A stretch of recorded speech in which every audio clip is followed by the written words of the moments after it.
Good morning and welcome to the NBA Daily for January 15th, 2025. Coming up, we got Cavs Pacers Part 2. The Cavs struck back, luckily, starting another win streak, I'm guessing. We got some weird vibes with the Warriors, and I need Zena's opinion on this whole thing. And then we got Eric Nehm to stop in and talk to us about the Bucks after stopping the Kings win streak.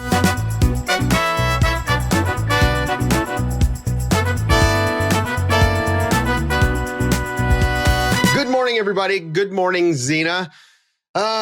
Zena, you know what? I was watching a lot of basketball this weekend, and usually I will use social media to help, steer the direction of the show for the week. What are the film guys watching? What were the best clips from the weekend? And I will be honest, I felt like this past weekend was just dominated by college football. And I learned via osmosis, because I didn't watch a single second. But I learned that Ohio State and Notre Dame are in the national championship game. They are. And that means you missed Jack Sawyer, big old boy from OSU, scoop and score. I mean, it was an exciting game. Texas versus OSU, actually locked in on that one. A lot of fun. But OSU has had quite the journey to this championship game. So it'll be fun to watch them take on Notre Dame. Well, also a lot of fun. I don't know if you guys, if you're listening to us, you may not know, but over at the Athletic Podcast Network, we have Until Saturday. That's our college football show. We've got David Ubben, we've got Chris Vanini, we got Damian Harris, all in Atlanta, bringing you predictions behind the scenes. They've got some interviews. I think Paul Feinbaum, also from ESPN, is going to make an appearance on the show. So they're going to be in Atlanta all week. They're going to have their instant reaction podcast, and it's going to be on YouTube immediately following Monday's championship game. So go and subscribe to Until Saturday, wherever you listen to podcasts, and go and subscribe to the YouTube. On the copy they gave me, I'm going to just full disclosure, it says subscribe to the podcast or the YouTube. No, do both. Just like with us, guys. Go and subscribe to the YouTube if you're only listening to the pod. And if you're only watching on YouTube, subscribe to the pod.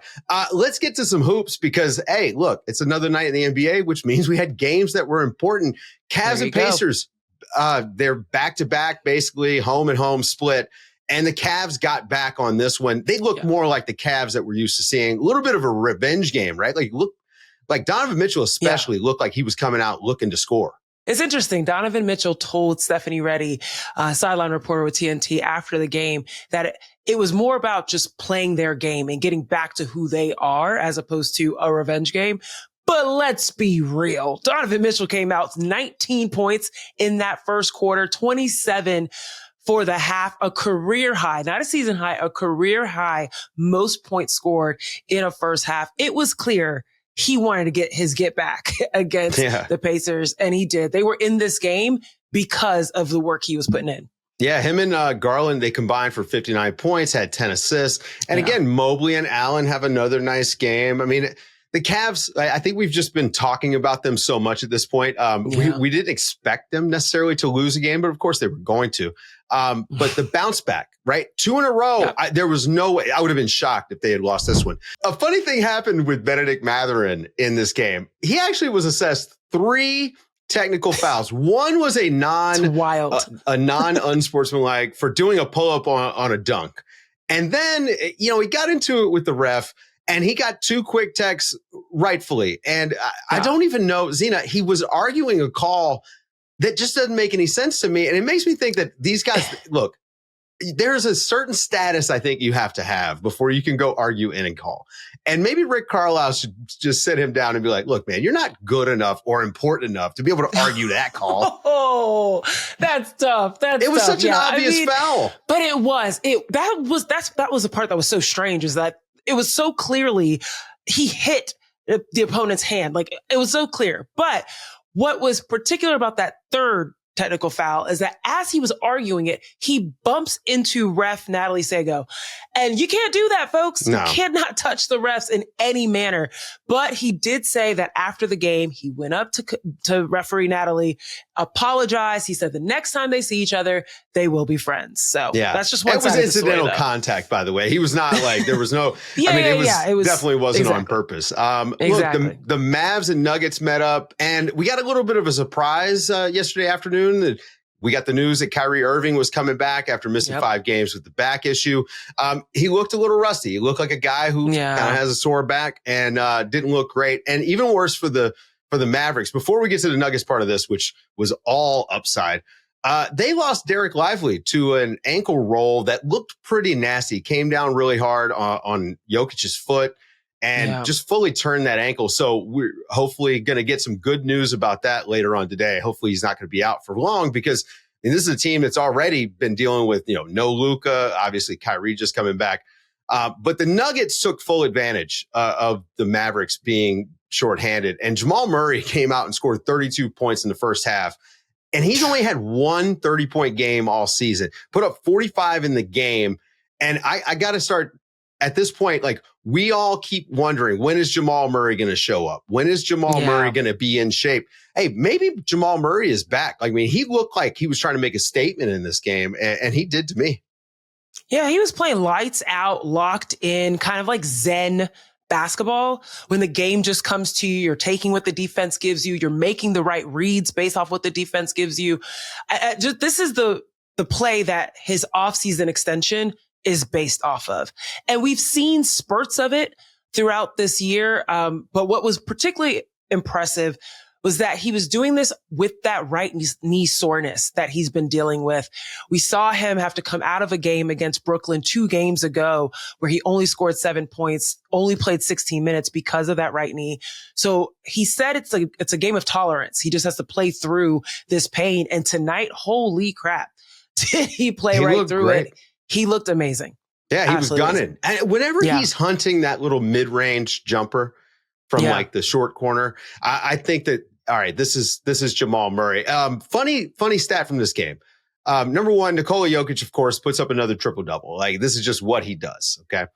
But they had a 15-point lead in the game, the Nuggets did, before Nikola Jokic even attempted a shot.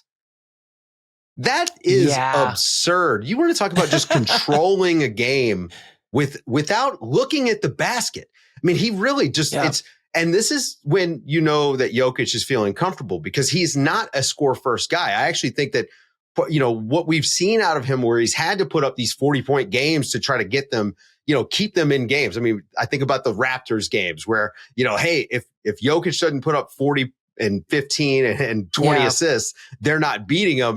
And that's not what we're used to with the Nuggets. But now that they're getting healthier, Jokic only has 10 points in this game. They're now only a half a game behind Memphis for the 3 seed, Zena.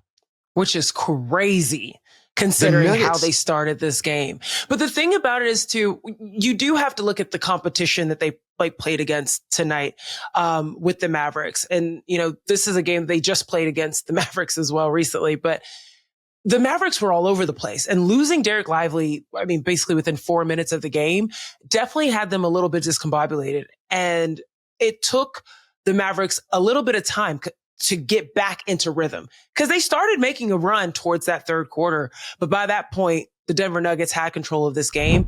But you're absolutely right. It is more players are starting to step up with more depth being added to the Denver Nuggets. That's what's been the key. Once those starters come out for the Denver Nuggets, who's picking up the slack? Is there a significant drop off?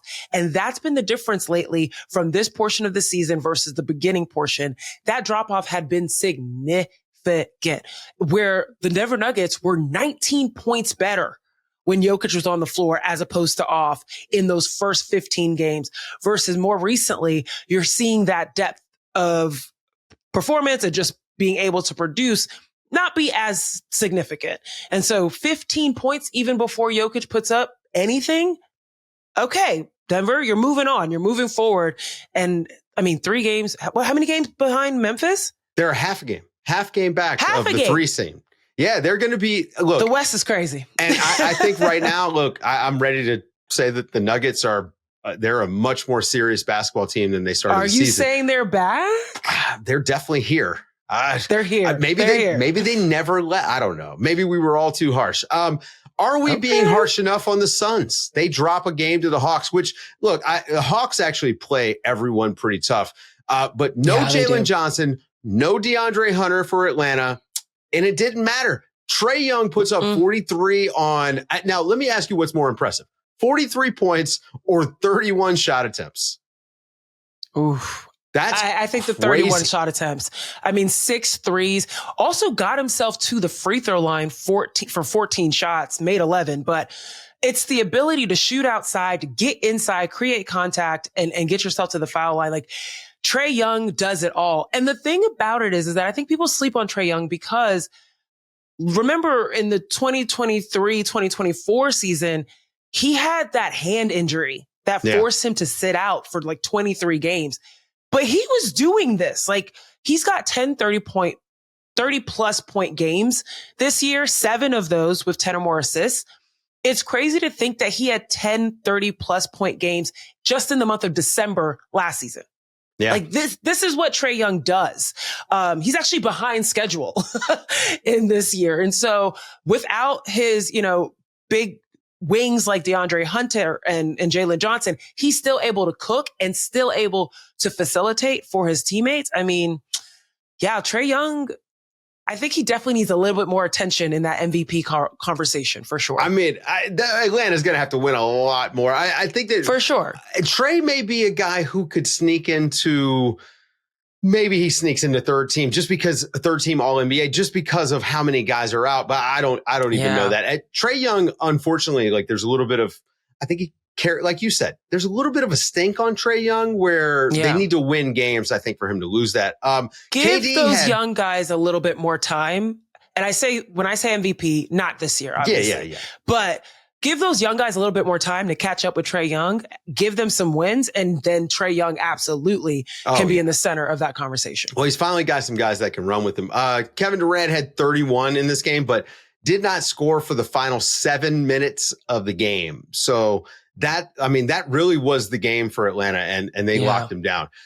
Before we go to break and go talk to Eric Nehm, I got to ask you, Zena, because you're there in the Bay, you do Warriors TV, you're kind of plugged in, locked in. I got to ask you about the vibes around the Warriors. Draymond Green, Steph Curry, and Steve Kerr have all come out in the last few days and essentially said it's irresponsible to mortgage the future. We shouldn't mortgage the future. It doesn't make sense to mortgage the future. You've got Joe Lacob going on Warriors plus minus with Marcus Thompson, one of our favorite people, and saying, we've got this algorithm that we run to find value. Okay. This sounds to me like a bunch of people starting to raise a white flag on the season. I mean, am I way off base here?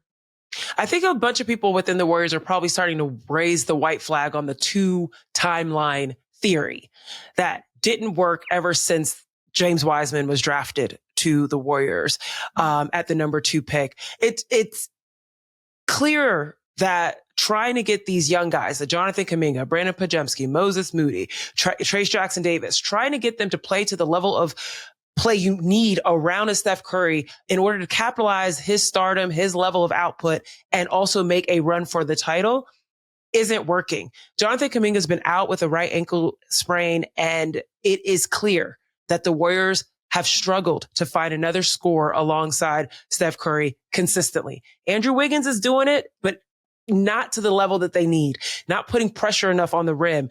The shooting has not been good. Buddy Hield is in a slump. Don't know when he's going to make it out. Steve Kerr believes he's going to make it out, but don't know. He's not shooting well. Dennis Schroeder not coming in and performing in the way that he was expected to perform in terms of being able to score at will and shoot. He's doing the defense, but not enough offensive output. Everyone's realizing, oh snap, we don't have much time left with Steph Curry, and all the people around him that were supposed to fit in, mold into what is needed alongside him aren't doing it at the timeline that we expected. So I think that's what the white flag is being raised for. And I don't know about this season. You've seen what the Kings were able to do in the last few games, go on a run. I think the Warriors definitely believe that they're capable of doing something like that, but they're stuck. And I think right now that February 6th deadline is looming over their heads, but they don't want to make any moves that make them feel like they're giving up their future. And they don't want to make any moves that make them feel as if they're losing out on the output of Steph Curry by not making moves. Right. So it's just, they're stuck right now. I think everyone feels stuck. Yeah. I mean, that is the definition of rock in a hard place. Yeah. But I do think that when you have the best player who is ever going to, whoever has, or who is ever going to play for your franchise, and this is it. This is the waning years of his career. Right. Your choice is pretty clear to me. You start talking about improving the team around him, or you start talking about where does he want to finish out his career? Does he want it to be in Golden State, or does he want it to be elsewhere where he's trying to compete for a championship? Now, I think Steph Curry probably wants to stay there for the rest of his career, but if they're not going to be competitive, how long does he even want to play? That's the question for me. So, I don't know. We're going to watch this and see what happens here over the next few weeks. Guys, stick around after the break. Eric Nehm is going to talk to us about the Bucks. Have they bounced back? Are they going to make some moves at the deadline? He's going to let us know.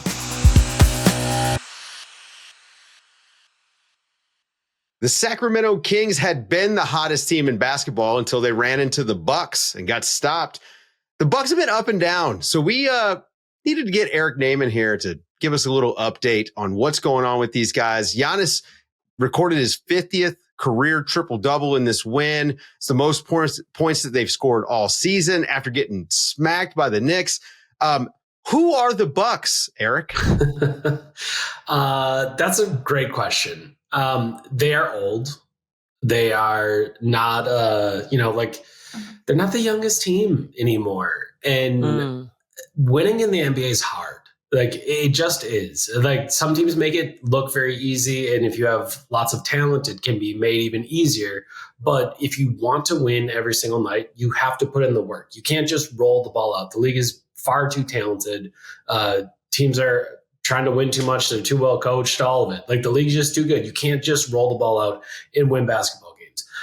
If you could, the Bucks would do that on a nightly basis because they are overwhelmingly talented. But that is not the case. And it was funny just to kind of hear the Bucks after, you have this great juxtaposition of two games. They go to New York on Sunday and get smacked 140-106. It's not close. It's the second time that they've gotten blown out by the Knicks. They're 0-8 against the top three teams in the Eastern Conference thus far this season. And then you see tonight where they play the Kings. They're in control wire to wire. They blow them out. They have a 47-point first quarter. And, after the game, both Giannis and Dame are like, the thing that we have to do is keep our competitive spirit high.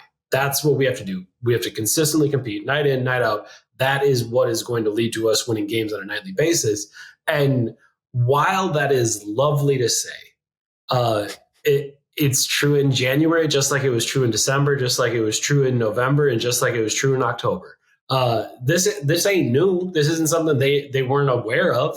Like, this is the reality for an older team as they're trying to win games, get through a regular season, and most importantly, something that they haven't done for the last 2 years, stay healthy for the postseason. They haven't done that. They've been trying to do that. They keep having injuries. Giannis keeps getting hurt, not playing in the last two playoffs. Chris Middleton's dealt with injuries. Dame's dealt with injuries. Like, they've just not been able to be healthy. They know what they can do if they can stay healthy, which is where all of this becomes very interesting.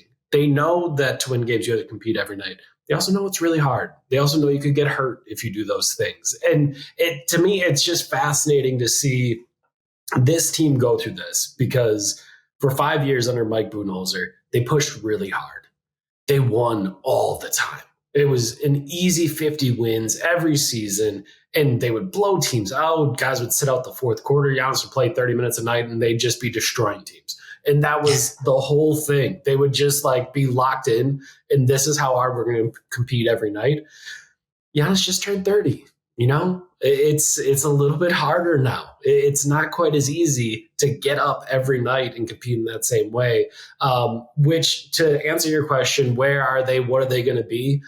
It feels like this is what it's going to be. There's going to be nights where they decide that they got it in their legs. There's going to be nights where maybe they don't. And hopefully by the end of the season, they're somewhere around the third, fourth, or fifth seed, and they can then attempt to compete every night in the playoffs. Might be hard to do considering they didn't do it for the whole season. But when you have older legs, these are some of the concessions you sometimes have to make. So it is a really fascinating team to watch on a nightly basis because of really that. Like, it's not existential in the way that the Warriors are trying to figure out who are we and what's going on. Can we actually do this? Like, the Bucks know they can actually do it. They just know how hard it is to do it on a nightly basis in an 82-game regular season. It's hilarious that you bring up the Warriors because that's exactly what we were talking about with the Warriors being stuck in a hard place. But the Bucks do have a better record, 21-17. Yeah. So they are pulling out wins a little bit better than the Warriors do. But on the topic of the Warriors, on that parallel between the two timeline thing, you keep talking about the Bucks being old. And we're starting to see, some of the younger players, particularly like Orion Rollins, former Warrior, find his way into the rotation a little bit more, and it's scattered. One game it's 3 minutes, one game it's 20. Like, what are the Bucks doing to start to incorporate some of their younger legs into the rotation? Yeah, this is not a Doc Rivers thing to do. Doc loves his veterans, loves playing the older guys because they know what they're doing. They know how to win games. But they've started Andre Jackson Jr. for almost the entire season. And Andre doesn't always close games, but he starts every game. Doesn't always play 25 minutes, but he plays at least 15 to 20 each night. And that's a step forward. A second year player getting 20 minutes a night. Great. AJ Green, same thing. Rather than starting, he comes off the bench, he gets 20 minutes a night. They added Gary Trent Jr. as a free agent. Gary Trent Jr. is a veteran, but a young veteran. He's still only 25 years old. So you have those bit players, those role players are starting to get more and more incorporated. You mentioned Ryan Rollins. He's on a two-way for the Bucks right now, but he's been a real bright spot for them as a two-way player, being able to take some of the backup point guard minutes, being able to play alongside Damian Lillard, use his length defensively. Like, they are getting some of those things, right? Like, they're starting to fold in some of those players where this is what you have to do when you are a second apron team under the new collective bargaining agreement. Like, you have to find ways to get cheap players to contribute in different ways. And they are doing some of that. And I didn't even mention a guy like Taurean Prince, played last year for the Lakers. He's still under 30. Sure. Another one of those young vets or old, young, whatever. However you want to say it. Like, he's a young vet. He's a young vet. Whatever. However you want to say it, like, he can help with the legs, right? Like, maybe Dame and Chris and Brooks still doing his thing. Like, all those guys can be a little bit older, but the young guys are starting to get folded in, and that has been like a real priority of the season. But I think at the same time, those guys don't know how to win in the same way. So you have some of the mistakes that come along with these things, the inconsistencies, the ups and downs. So again, it just puts them in this fascinating place where I don't know if they will ever make the decision as a team, you know what, screw it. We are going to compete every night. And let's say in the next 40 games, they rattle off 25 and 15.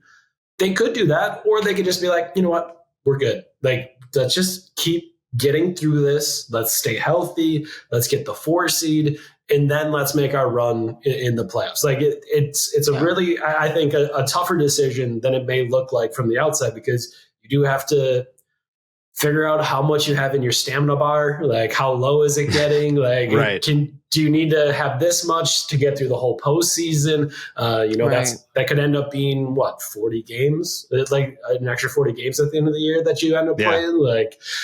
It's tough. It's a lot. It's tough to get to those 16 wins. So I think it's easy. It's easy to forget that every single team that wins the title has some luck on their side, and whether it's injury luck in the positive as they stayed healthy, or injury luck as in everyone else kind of fell apart around them. So, that's baked in. But the truth is, this is it for this squad, right? Like, this is the run for this team. This is this season, and then they're going to have to revamp everything this summer for whatever the future looks like. So what does the immediate future look like for the Bucks? Like, are they going to be active in the next few weeks, looking to improve this team? Or are they going to stay pat and feel like, hey, as long as we can nurse our way through the season and we're healthy, this is a championship level team? I think they believe they are a championship team now. That is something that when you talk to Giannis, Dame, Chris, Brooke, Bobby, Doc Rivers, all of them say, we can compete with anyone. Like we have no doubts about that. Even when they lost their 8th game against the top 3 teams in the East on Sunday, and I brought that stat up to Doc Rivers and said, hey, you're 0-8 against the top 3 teams. He just kind of laughed and said, that's something you guys like write about, or that's something Tim Bontemps is going on TV and he's going to talk about. They haven't won against whatever. And he's like, but coaches like the big athletic guy. Yeah, I know. Hey, I mean, he knew I was writing, so I guess Bontemps on TV. Like, I'll have to work on my TV presence. It's a good point, Dave. But just like the idea that like that matters more outside of their locker room than inside their locker room. So I think there's a high level of confidence inside the locker room, but that doesn't mean they think they're a complete product, that there isn't more that they could do, that they can try to find some more. And I think to your point, Dave, where it gets interesting is you look at that cap table. The Bucks have been in the luxury tax for years. They've been in the second apron for years. They're going to pay among the most of any teams to have the team that they have this year from a luxury tax perspective. There is a ripcord to pull. Chris Middleton has a player option for about $32 million next year. Brook Lopez is in the final year of a 2-year, $48 million deal. Bobby Portis has a player option for next year that one would guess at his age and what he's been doing that he's going to opt out of and look for a new contract. If you want to very quickly drop down and get out of the second apron, onto the first apron, get out of the tax, maybe even have some cap room this summer. There is at least the possibility of a lot of expiring contracts there. So you could wait until the end of the season and do all that. Or maybe you look through it and you say, that's $52 million in expiring contracts. And you go and make a big play. Like, obviously, there's a guy out there that it could end up being a mercenary. No one really knows. Maybe only Bernie Lee knows what Jimmy Butler's really thinking and how he's actually thinking about playing. But like, those are, it's not, I don't think the Bucks feel like they're desperate in maybe the way that some of the other teams are right now. Like, oh my God, we have to make a move. But I do think if you believe the next step for this team is going all the way back under the tax and, trying to find some cap room, how do you want to use your $50 million in expiring contracts? Like that is to me a real question that they have to ask. So again, that doesn't mean that they should be considered favorites or anything like that for anyone, or to make huge moves or anything like that. But like those are, as you mentioned, Dave, like those are the future thinking questions you have to be thinking about of where do we want to go after this? And also, where we want to go after this affect what we do in the next 3 months? And that's why I do think maybe this trade deadline could be a little bit more interesting than people might think for the Bucks, or it could be even more boring than anyone could ever imagine. And all they do is trade a minimum guy for a minimum guy, like they did last year when they traded, backup point guards and brought Patrick Beverley in. It was incredibly boring. It wasn't exciting. They made a move. They moved the deck chairs around a little bit, and that was that. So the possibilities seem almost endless right now, which I think is very exciting as we approach the trade deadline about 3 weeks from now. Yeah, I mean, look, I'm on team make a trade. I think they got to make a move. They're just not good enough, and like you said, they're old. That's going to do it for today's show, folks. Thank you, Eric, for always coming in whenever we need a Bucks update and for hanging out with us. For Zena Keita, I'm Dave DuFour, and this has been the NBA Daily. Thanks for waking up with us.